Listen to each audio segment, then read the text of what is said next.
Hello बच्चों, आइए शुरू करते हैं बायोमोलिक्यूल।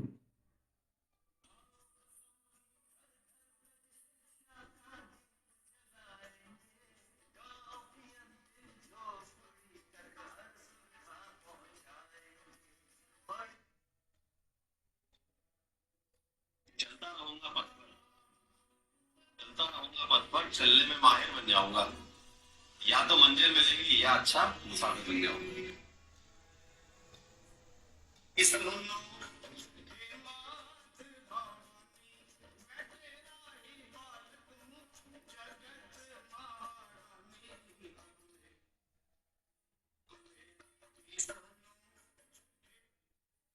आइए बच्चों, आज पढ़ाएंगे बायोमोलिक्यूल, जैव अणु के बारे में। किसके बारे में? बायोमोलिक्यूल के बारे में। बायोमोलिक्यूल के अंतर्गत हम आपको पढ़ाएंगे कार्बोहाइड्रेट। क्या पढ़ाएंगे? कार्बोहाइड्रेट,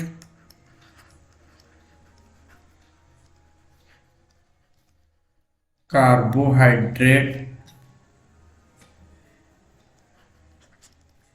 प्रोटीन पढ़ाएंगे। क्या पढ़ाएंगे?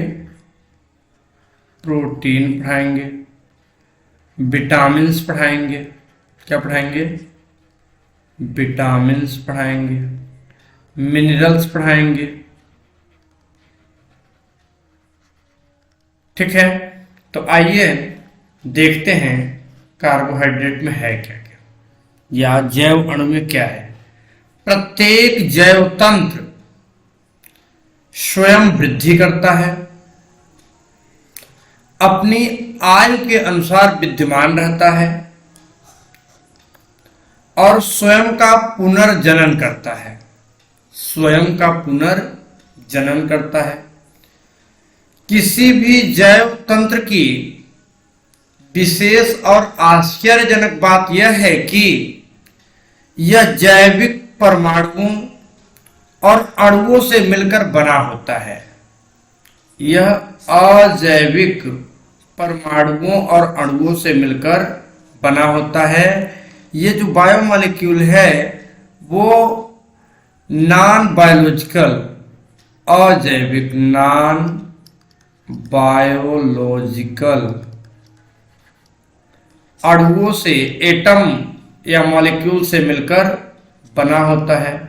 ठीक है, रासायनिक दृष्टिकोण से जैव तंत्र क्या है, इसका अध्ययन हम रसायन विज्ञान की सहायता से करते हैं।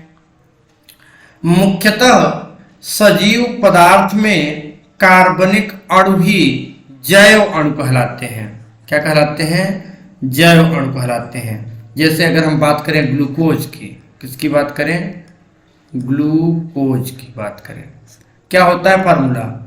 C6H12O6। क्या है? ये प्रकार का जैव अणु है और इसमें कार्बन है कि नहीं है? है ना। जैसे मैं बात करूं सुक्रोज की, किसकी बात करूं? सुक्रोज, चीनी की।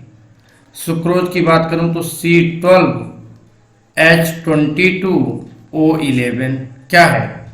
सुक्रोज है। ठीक है, ऐसे ही बात करें गैलेक्टोज की, किसकी? गैलेक्टोज की।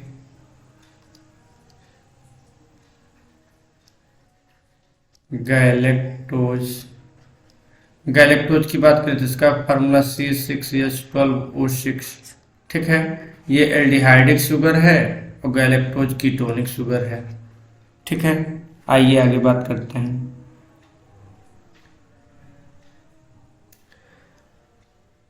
कार्बोहाइड्रेट, प्रोटीन, न्यूक्लिक अम्ल, क्या क्या? कार्बोहाइड्रेट, प्रोटीन, न्यूक्लिक अम्ल, लिपिड, एंजाइम, विटामिन्स, हार्मोन्स, वसा आदि जैव अणु हैं। क्या है? जैव अणु है। कार्बनिक यौगिकों की तरह इनका निर्माण किससे होता है? Carbon, hydrogen, nitrogen, oxygen. Carbon, hydrogen, nitrogen और ऑक्सीजन से होता है। कभी कभी इनमें फास्फोरस, सल्फर आदि तत्व भी अल्प मात्रा में पाए जाते हैं। देखिए, बात करें अगर बायोमोलिक्यूल की, तो मेजर जो क्वांटिटी होती है वो किसकी होती है? कार्बन, हाइड्रोजन, ऑक्सीजन, नाइट्रोजन, ये मेजर फॉर्म में पाए जाते हैं। कौन? Carbon, hydrogen, oxygen, carbon, hydrogen, oxygen और नाइट्रोजन। लेकिन अल्प मात्रा में सल्फर और फास्फोरस भी पाए जाते हैं। सल्फर और फास्फोरस भी अल्प मात्रा में पाए जाते हैं। जैव अणु उच्च द्रव्यमान वाले वे कार्बनिक यौगिक हैं जो जैव क्रिया से संबंधित हैं।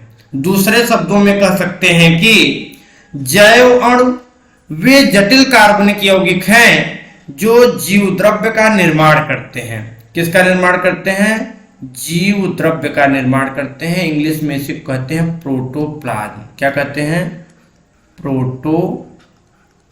प्रोटोप्लाज्म। क्या कहते हैं? प्रोटोप्लाज्म, जीव द्रव्य।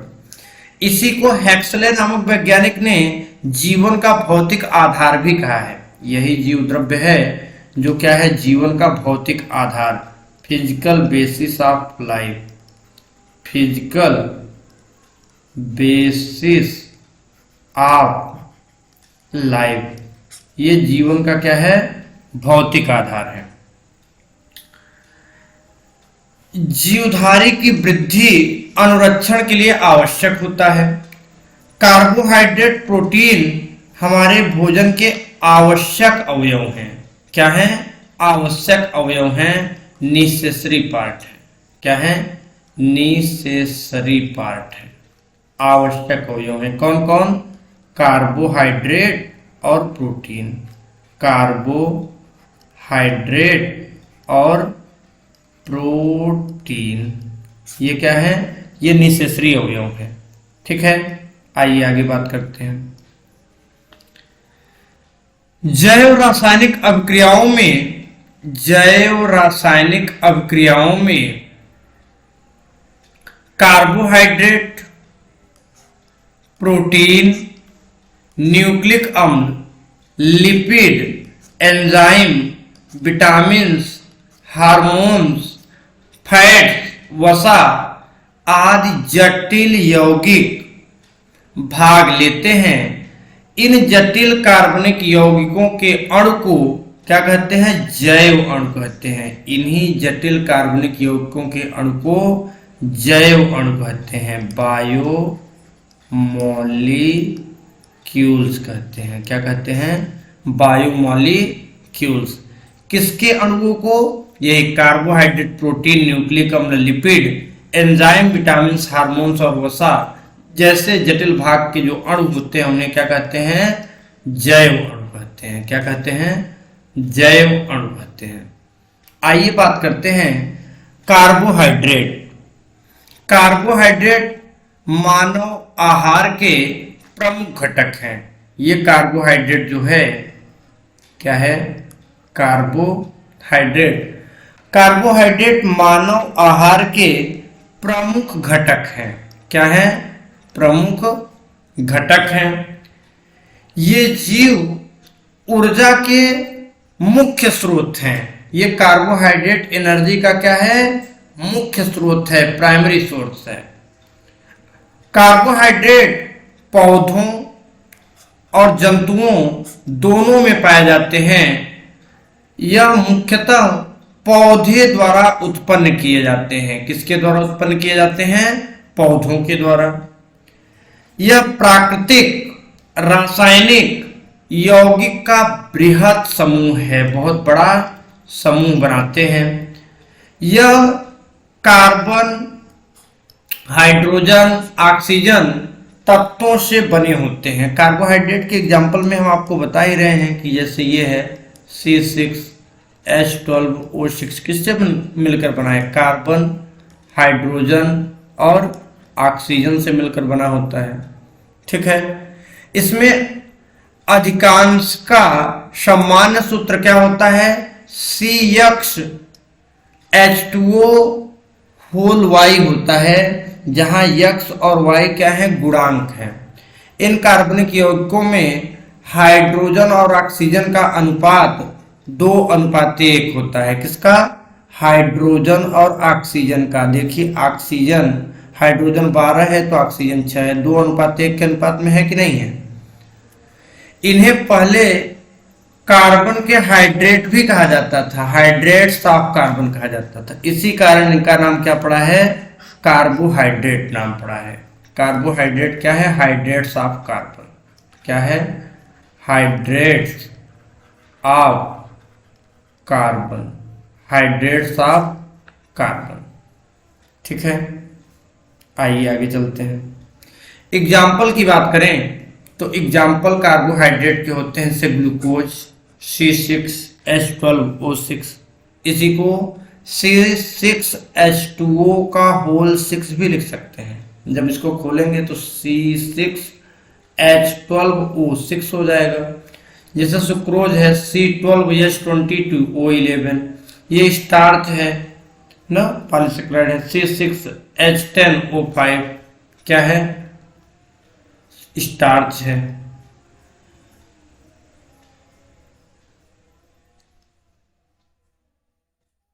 आइए बात करते हैं कार्बोहाइड्रेट के स्रोत, सोर्स ऑफ कार्बोहाइड्रेट।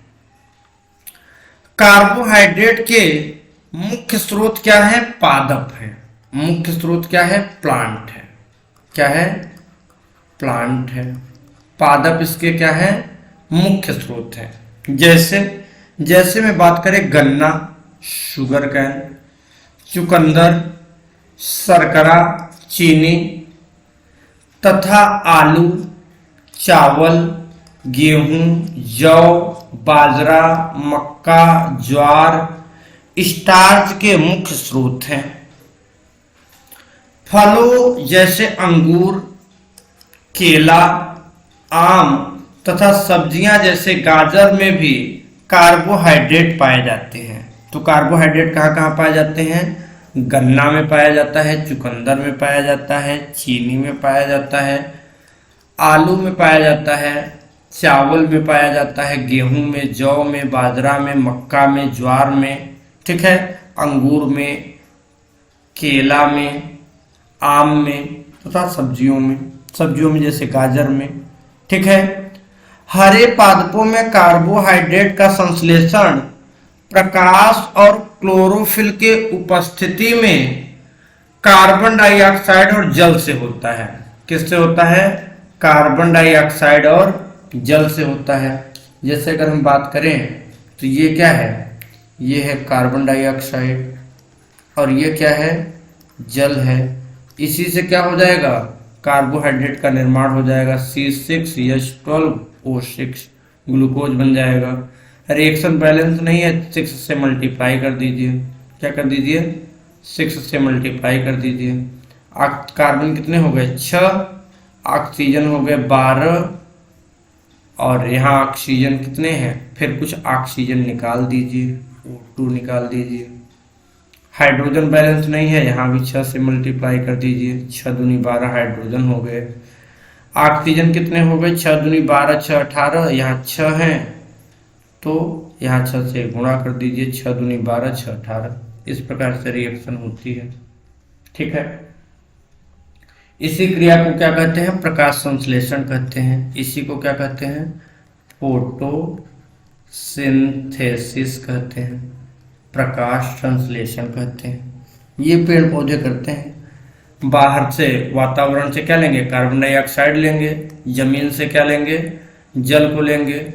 और क्या लेंगे? क्लोरोफिल ले लेंगे। क्या ले लेंगे? क्लोरोफिल ले लेंगे और अपना भोजन बना देंगे। भोजन क्या है? यही तो है ग्लूकोज। यही क्या है? ग्लूकोज है। और ऑक्सीजन रिलीज कर देंगे। क्या रिलीज कर देंगे? ऑक्सीजन रिलीज कर देंगे। आइए आगे बात करते हैं कार्बोहाइड्रेट के जैविक कार्य। ये कार्य क्या करता है? बायोलॉजिकल वर्क क्या है कार्बोहाइड्रेट का? यह शरीर को ऊर्जा और ऊष्मा प्रदान करता है। क्या करता है? कार्बोहाइड्रेट शरीर को ऊर्जा देता है, एनर्जी देता है और ऊष्मा प्रदान करता है। कहने का मतलब है कि एनर्जी देगा और क्या देगा? हीट दे देगा। क्या देगा? हीट देगा। यह कोशिका झिल्ली का निर्माण करता है। कार्बोहाइड्रेट से क्या बनती है? कोशिका झिल्ली, सेल मेम्ब्रेन बनती है। क्या बनती है? सेल मेम्ब्रेन बनती है, कोशिका झिल्ली बनती है। यह जंतुओं में ग्लाइकोजन के रूप में संचित होता है। देखिए, जब हम आवश्यकता से अधिक भोजन कर लेते हैं तो जितनी आवश्यकता है उतना तो भोजन हमारे शरीर के द्वारा ग्रहण कर लिया जाएगा, उतनी एनर्जी ले ली जाएगी, लेकिन शेष जो भोजन बचता है उसे हमारे लीवर में संचित कर लिया जाता है। कहाँ संचित कर लिया जाता है? लीवर, यानी यकृत में संचित कर लिया जाता है। किसके फॉर्म में? ग्लाइकोजन के फॉर्म में। किसके फॉर्म में? ग्लाइकोजन के फॉर्म में। और ये ग्लाइकोजन टूटेगी, कब टूटेगी? जब हम फास्ट रहते हैं, व्रत रहते हैं। जैसे भी नवरात्र चल रहा है ना, तो अभी हम लोग क्या रहते हैं? व्रत रहते हैं। तो क्या हमारी एनर्जी बिल्कुल लो हो जाती है क्या? नहीं, हमारे शरीर में जो ग्लाइकोजन है वो टूट रहा है। किसके फॉर्म में? ग्लूकोज के फॉर्म में टूट रहा है, हमें धीरे धीरे ऊर्जा देता रहता है। तो जंतुओं में ग्लाइकोजन के रूप में संचित रहते हैं और आवश्यकता अनुसार ग्लूकोज में परिवर्तित होते रहते हैं। ये ग्लाइकोजन से ग्लूकोज में बनना, ये क्या कहलाता है? ग्लाइकोजेनेसिस कहलाता है। पादपों में कोशिका भित्ति सेलुलोज की बनी होती है और यह सेलुलोज भी एक प्रकार का क्या है? कार्बोहाइड्रेट है। सेलुलोज भी क्या है? एक प्रकार का कार्बोहाइड्रेट है। अच्छा, जहां बात आई कोशिका भित्ति सेल वॉल की, इसे क्या कहते हैं? सेल वॉल, कोशिका भित्ति। तो कोशिका भित्ति केवल पादपों में पाई जाती है, जंतुओं में कोशिका भित्ति नहीं पाई जाती, नहीं पाई जाती। ठीक है, आइए बात करते हैं कार्बोहाइड्रेट का वर्गीकरण, क्लासिफिकेशन ऑफ कार्बोहाइड्रेट। तो देखिए, कार्बोहाइड्रेट का वर्गीकरण तो कई आधार पर किया गया है, बहुत सारे आधार पर, बहुत भागों में बांटा गया है।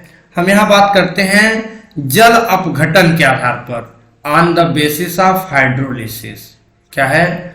On the basis of hydrolysis. किसके आधार पर?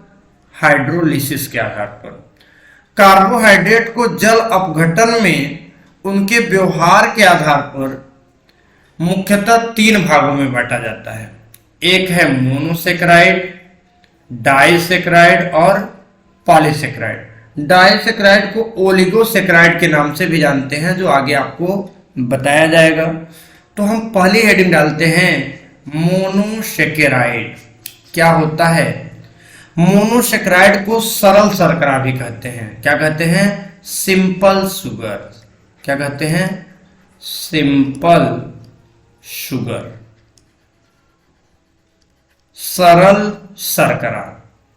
क्योंकि इन्हें जल अपघटित नहीं किया जा सकता, इन्हें और ज्यादा छोटे भागों में नहीं तोड़ा जा सकता है, इन्हें जल अपघटित नहीं किया जा सकता है।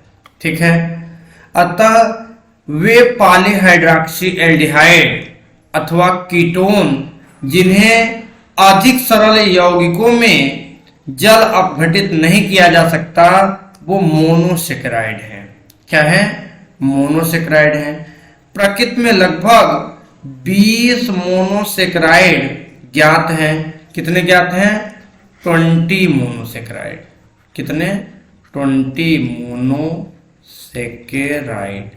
20 मोनोसेक्राइड प्रकृति में पाए जाते हैं।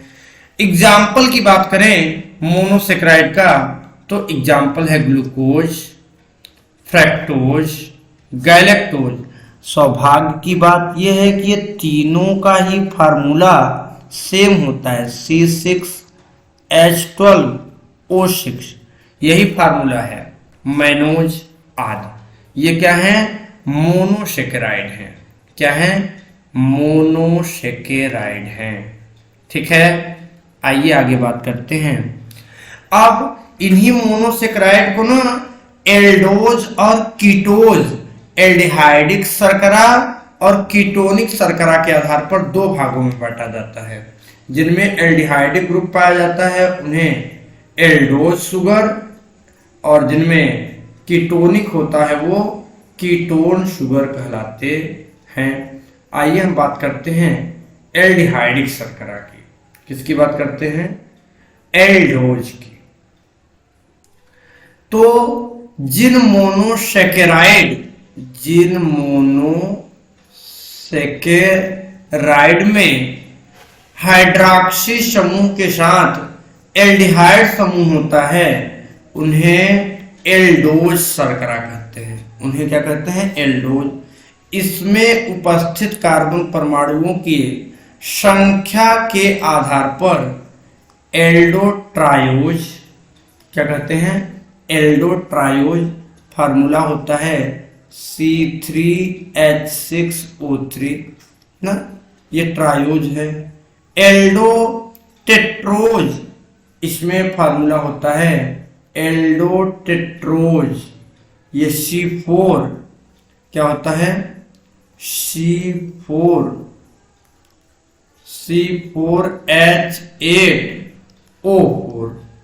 ऐसे ही पेंटोज शर्करा होती है एल्डोपेंटोज, इसमें क्या होता है? C5H10O5। ऐसे हेक्सोज शर्करा होती है जो आप जानते हैं C6H12O6। ठीक है, तो इनको एक प्रकार से आप ऐसे समझ सकते हैं कि ये क्या है? CnH2nOn, कुछ इस प्रकार का है। क्या?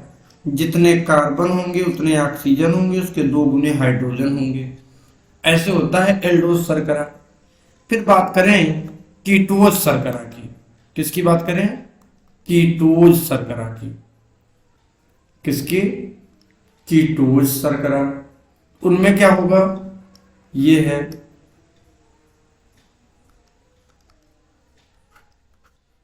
ये है कीटोज शुगर।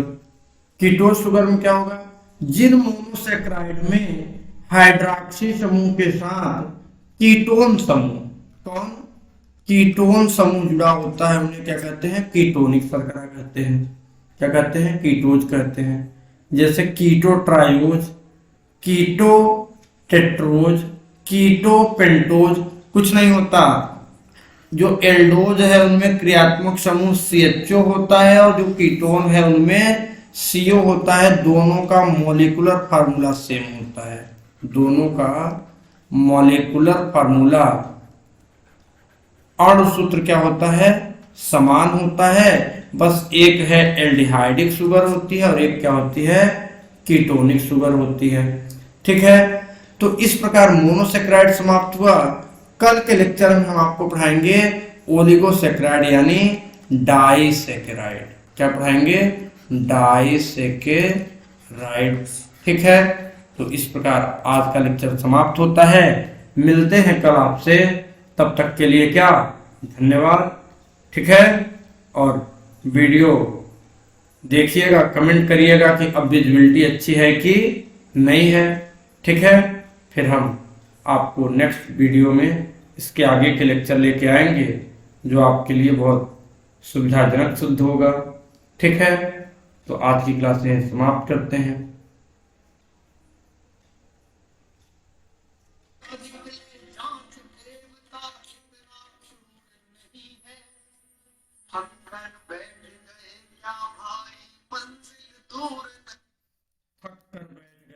भाई मंजिल दूर नहीं है, तो थक के नहीं बैठना है। ठीक है, धन्यवाद।